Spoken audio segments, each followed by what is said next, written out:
Hello, and welcome to my presentation on Methicillin-resistant Staphylococcus aureus, also known as MRSA, phonetically as MRSA, or if you're in the medical field or its 1990 hit single, MRSA murder.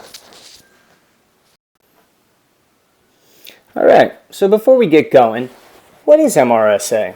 Well, it's actually just a variant of a very common bacteria, Staphylococcus aureus bacteria, which is common on all of us.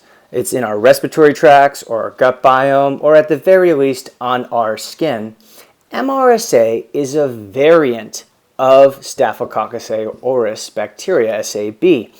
But MRSA has built up an immunity and a resistance to certain types of antibiotics. And we'll get into that, but over the years, it's multiple antibiotics. On top of that, MRSA has become an eye-opener for not only just medical practitioners, but epidemiologists, pathologists, and even politicians planning ahead for our future. So a staph infection, maybe if you're not familiar with it or you are, is when the Staphylococcus is able to infect the cells. Now, in an MRSA situation, within 72 hours, those cells become resistant to standard treatment. Normally, they present as like a spider bite or a large pimple. A fever might be present as well, but it looks like something like this foot. Not pleasant, ew, gross, or it can be much, much worse.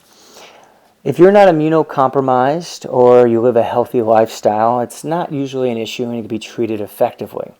But if you are immunocompromised and left untreated, the infection can overwhelm and spread to the bloodstream, causing a systemic infection and eventually lead to death.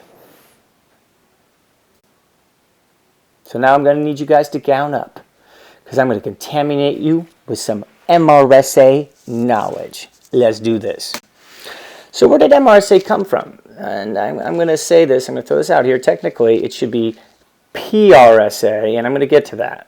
But anyways, so SAB, which are staph infections, as I mentioned earlier, have been known to science and medical professionals for nearly a century. Prior to 1940, staph infections were treated with penicillin. And then in the early 1940s, suddenly medical practitioners noticed resistant strains of staph infections to penicillin, which is my question of why it wasn't originally PRSA. But to combat that penicillin-resistant strain of antibiotic, methicillin was introduced in 1961. And only 1 year later, guess what happened? Doctors suddenly started encountering methicillin-resistant Staphylococcus aureus, hence MRSA. After the methicillin-resistant strain presented itself in the early 1960s, outbreaks of MRSA skyrocketed throughout many countries.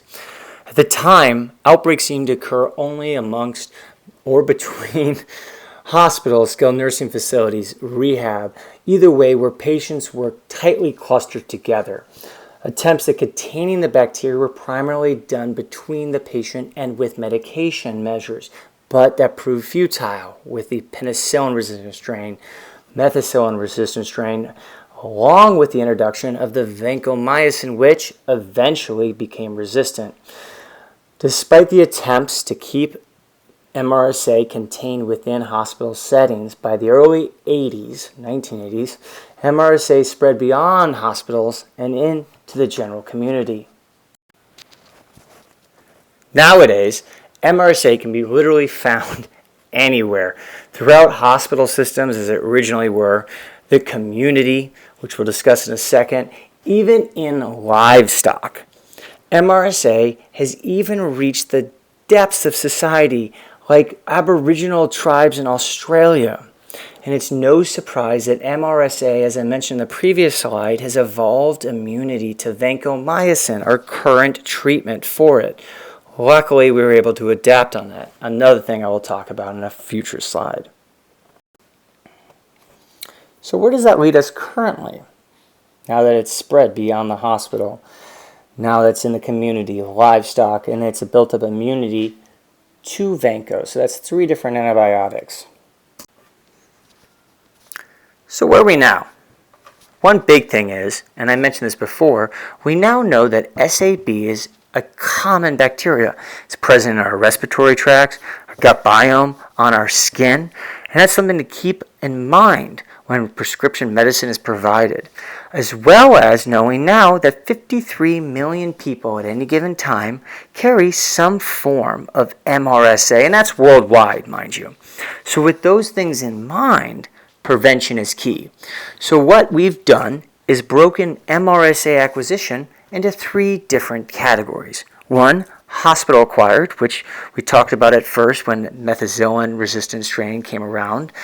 Community-acquired, which involves prisons, college dormitories, homeless shelters, and in fact even counts for the Pacific Ocean, which is a huge hotspot for the MRSA, as well as livestock acquired, which we won't delve into, but is a part of MRSA.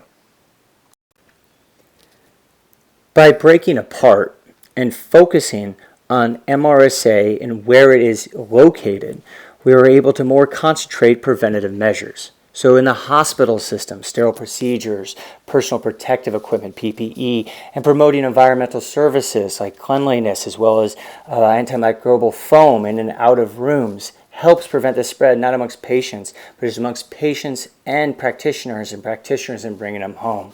Furthermore, to prevent community-acquired MRSA, education is key, and that might be a reason why you've heard of MRSA before today. Furthermore, providing safe, clean facilities for drug users, as well as health care for everybody, so they aren't just festering with an infection. And on top of that, more education.